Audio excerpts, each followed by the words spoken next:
Blood pressure control করার জন্য kidney রাস system show করে, যার অপর নাম হলো রেনিন, অ্যানজিওটেনসিন, অ্যালডোস্টেরন সিস্টেম। তো আমাদের দেহে যখন আর্টেরিয়াল ব্লাড প্রেশারটা কমে যায়, তখন কিডনির জেজি অ্যাপারেটাসে কম ব্লাড ফ্লো হয়, ফলে জেজি সেল থেকে রেনিন সিক্রেশন হয়।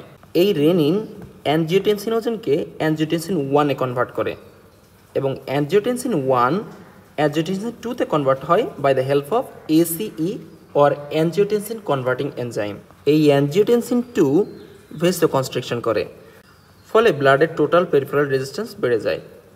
আলটিমেটলি ব্লাড প্রেশার বাড়তে থাকে এবং নর্মালাইজ হতে থাকে। অ্যানজিওটেনসিন 2 আবার ডাইরেক্টলি কিডনির উপর কাজ করে সল্ট অ্যান্ড ওয়াটার রিটেনশনটাকে বাড়িয়ে দেয়।